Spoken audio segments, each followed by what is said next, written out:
राधे राधे। श्राद्ध पक्ष शुरू होने वाले हैं 20 सितंबर से।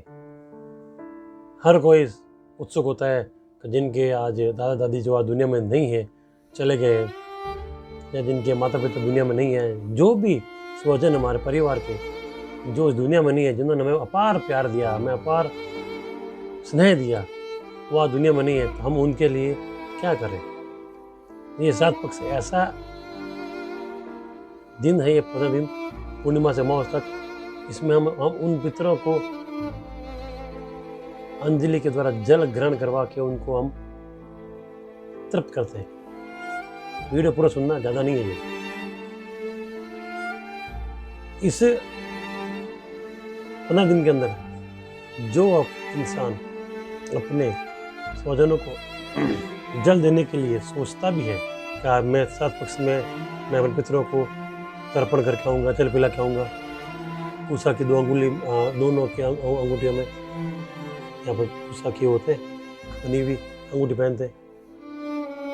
बस उन्होंने सोचा 2 तरह के हमारे पितर, जो मतलब किसी के पितर जो अतृप्त होते हैं, जो अधोगति में होते हैं, जिनकी मुक्ति नहीं होती है, उनको यमराज जी 15 दिन के लिए धरती पर भेजते हैं कि जाओ और आपके घर वाले जो जल के रूप में तर्पण करके आपको खिला रहे हैं, लेकर आओ। वो आते हैं। जो श्रद्धा से अपने पितरों को जल पिलाता है, कोई तर्पण अपने घर में करता है, कोई तर्पण जला से किनारे करता है, लेकिन जिन्होंने श्रद्धा से दिल से किया ना, उनको यमराज जी वापस अपने पास नहीं बुलाते, और उनको अधोगति से देवलोक में भेज देते हैं। यानी कि आपने कितना बड़ा काम किया है, तो देवताओं को देवताओं मतलब अपने पितरों को मुक्त करवाया है, उनको मुक्ति कराई है, उनको एक बड़ी पदवी देकर उनको आप देवलोक में भेजा है। इतनी शक्ति एक ब्राह्मण में होती है कि अपने पितरों को आप मुक्ति करा सकते हो। ये भक्ति का रूप है, भक्ति की शक्ति है। दूसरा, जब कहते हैं कि 1 तिल का दान 1.25 सेर स्वर्ण तिलों के बराबर होता है। तो हम कितने तिल का दान करते हैं जब हम अंजलि देते हैं तर्पण के रूप में। तो सोचो आपके पितर कितने तृप्त होते हैं और कितनी बड़ी उनको मुक्ति मिलती है। एक होता है देवता लोग डायरेक्ट भेजते हैं। वो क्या भेजते हैं अपने पितरों को कि जाओ 15 दिन अपने घर में, आप जहाँ से आए हो उनके घर में घूमो, उनको ब्लेसिंग दो। ब्लेसिंग में क्या मिलता है आपको? जिनके पुत्र नहीं हो रहा है, या संतान, पुत्र नहीं बोलूँगा मैं, सॉरी, संतान घर में नहीं हो रही है, कुटुंब वृद्धि नहीं हो रही है, उनको वो जाके दिखाते वरदान। हो सकता है कि वो उनके घर में ही उनके किसी की पत्नी के गर्भ में रूप में जन्म लेके आ जाए, या कुछ ऐसा हो सकता है कि वो घर में किसी की नौकरी नहीं लग रही, उनकी नौकरी लगा दे। किसी के घर में मकान नहीं बन रहा किसी को, तो मकान दिला दे। किसी घर में कर्जा हो गया, उनका कर्जा दूर कर दे। किसी का व्यापार नहीं बढ़ रहा है, व्यापार चल जाए। मतलब पावर देके भेजते हैं। कौन? देवता लोग। किनको? हमारे पितरों को। और यमराज जी भेजते हैं जिनकी अधोगति को दूर करने के लिए उनको गति मिल जाए, देवलोक में चले जाए। दूसरी बार जब तर्पण करोगे आप, तब वो ब्लेसिंग के रूप में आपको रमाएंगे। या तो पहला आपने कोई ऐसा कर्म किया है,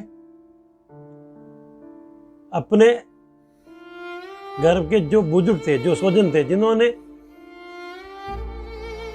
बहुत तकलीफें देखी है, बीमार रहे 1 साल, 2 साल, 5 साल, 10 साल, तो हमारे खुद के मन में आते हैं साले कब मरेगा, कब मरेगा, कब मरेगा। हम उनके मरने का इंतजार करते हैं, फिर हम उनकी सेवा भी नहीं कर पाते, और फिर हम सोचे उनके लिए हम तर्पण करें, हमें कुछ मिलेगा, कुछ नहीं मिलने वाला है। न तो उनकी मुक्ति हो रही है, और न आपके घर का पितृदोष दूर हो रहा है। पितृदोष, पितृ ऋण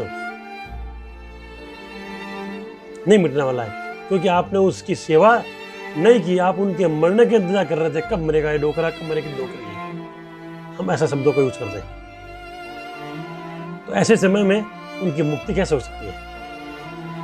तो वो जाएंगे सीधा कहाँ पे? उस लोक में न तो यमराज जी है, न देवता, वो बीच में लटकते रहेंगे बेचारे, भटकते रहेंगे वो अधोगति में। एक बार उनका जीवन निकल के चला जाएगा यमराज जी के पास, लेकिन वो भटकेंगे बेचारे। क्यों? कि ना तो उनके घर वाले जीते जी उनको सेवा कर पाए, ना उनकी गति, उनकी मुक्ति मिली उनको।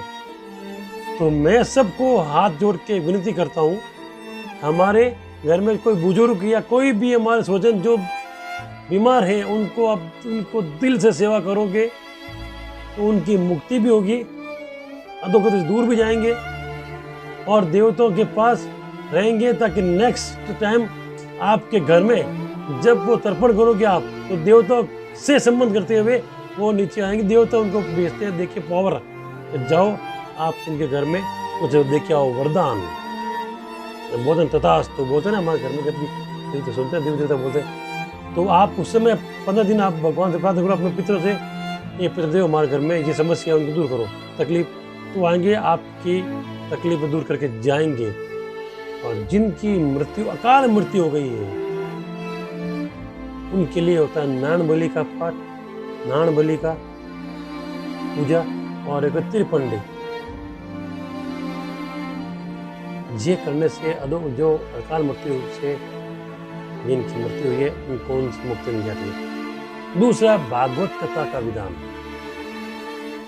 मरने के उपरांत भागवत कथा नहीं होती है, 1 साल के बाद करनी चाहिए।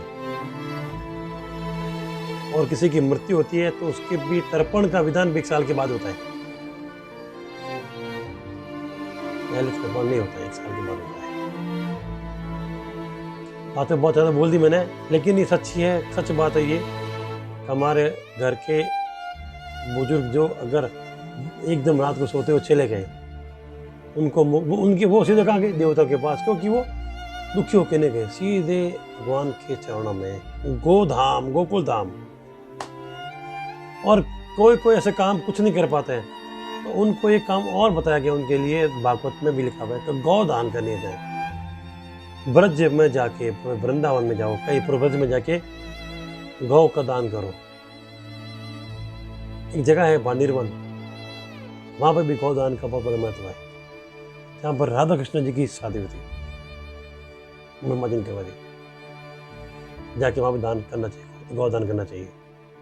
जब गौदान करते हैं ना, तो उस समय हमें गौ की पूंछ पकड़नी पड़ती है, फिर वो गौ माता धीरे धीरे आगे चलती है, हम उनके साथ 2-3 कदम 4 कदम चलते हैं। तो जब भी मृत्यु होती है उस इंसान की जिसने गोदान किया है, तो उस समय वो आगे गौ माता खड़ी मिलेगी आपको, वो आपको उनकी पूंछ पकड़ के आपको तेजी से ले जाएगी और हजारों नरकों से पार करके सीधा देवलोक ले जाएगी। बहुत बड़ी महिमा बताइए गौ माता की, गौदान करने की। मेरी सबसे विनती है कि हमारे पितरों को अगर मुक्ति दिलानी है, तो प्लीज़ आप दिल से ये 15 दिन जो है 7 पक्ष लग रहे हैं, भाव से तर्पण करना, नहीं तो घर में कर लेना, जल से पास पंडित से करवा देना, फिर उनको दक्षिणा के रूप में जो देना दे देना, कपड़े देना, जूते देना, छाता देना, जो इच्छा उनको देना, वो उनको भोजन करवाना। घर में अपनी बहन के बच्चों को बुलाना, जिनको बोलते हैं स्वास्थ्य बोलते हैं हम लोग, वो ना मिले, गौसल दान करना, वो हो जाए। उसके बाद ब्रजवासियों को भोजन करवाना, घर के जवानों को बुला के घर में भोजन करवाना। अगर हम अपने माता पिता जो इस दुनिया में ना आए, जो भी स्वजन, चाहे माता पिता हो, दादा दादी हो, छोटे हो, जो भी छोटे बच्चे, बड़े बच्चे या बड़े, जो भी आज दुनिया में अकाल मृत्यु से चले गए या किसी की अकाल मृत्यु हो गई, खुशकिस्मत होते हैं वो लोग जिनके माता पिता 100 साल जीते हैं, उनके बच्चों को तो मैं नमन करता हूँ। भगवान सबको लंबी आयु दे, सबको दीर्घायु दे। और ये 7 पक्ष जो लग रहा है 30 तारीख से, दिल से अर्पण करना, डेली 15 दिन तक पीपल में शाम को दीपक लगाना, डेली पीपल में जल चढ़ाना। अगर हमारे पॉसिबल ना होता अर्पण करने का, तो घर में आप तिल जौल लेकर आ जाए, वो कच्चे दूध में डाल देना, स्टील के लोटे में, और काले तिल डाल देना और शक्कर डाल देना, कुछ डाल देना, जाके पीपल में चला देना, तर्पण हो जाएगा आपके। जिनको भी आप करना चाहते हो। राधे राधे।